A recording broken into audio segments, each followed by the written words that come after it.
ഉമ്മ മരിച്ച ദിവസം വലിയൊരു സങ്കടം ഒന്നും ഉണ്ടായിരുന്നില്ല. കാരണം ഉമ്മ കുറേ ദിവസം വെന്റിലേറ്ററിൽ കിടന്നിട്ടാണ് മരിച്ചത്. പക്ഷെ പിറ്റേ ദിവസമാണ് അതിന്റെ ശൂന്യത ശരിക്കും മനസ്സിലായത്. അന്നിങ്ങനെ രാത്രി ഉണർന്നിരുന്നിട്ട് ഉറങ്ങാനൊന്നും കഴിയണില്ല. പിന്നെ ആകെ ചെയ്യാൻ പറ്റുന്നത് എന്താണോ മനസ്സിലുള്ള സങ്കടം അത് എഴുതി വെക്കുക എന്നുള്ളത് മാത്രമേ ചെയ്യാൻ കഴിയുള്ളൂ. അതിങ്ങനെ കുറച്ച് വരികളായിട്ട് ഇങ്ങനെ എഴുതി വെച്ചു. ഉമ്മ പോകുമ്പോൾ ഉണങ്ങിയ കെട്ടിടമാകും വീട്. ഉമ്മ പോകുമ്പോൾ ഉണങ്ങിയ കെട്ടിടമാകും വീട്. ഉറക്കം പാതിയിൽ മുറിയും. ഉണർന്നിരുന്ന ഓർമ്മകൾ കരയും.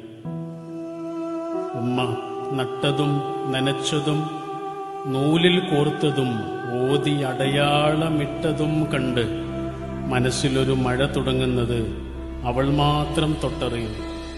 അവളും ഉമ്മയാണല്ലോ. ഉമ്മാക്ക് മാത്രം മനസ്സിലാകുന്ന മഴ മനസ്സിന്റെ ഉള്ളില് ഒരു കർക്കടകമുണ്ട്. വേറൊരാൾക്കും അത് മനസ്സിലാവില്ല. ഉമ്മക്ക് നമ്മളെ കണ്ണിങ്ങനെ കണ്ടാൽ മതി, ഉമ്മക്ക് കാര്യം മനസ്സിലാവും. നമ്മളൊന്നും പറയുന്നു വേണ്ടിയിരുന്നു.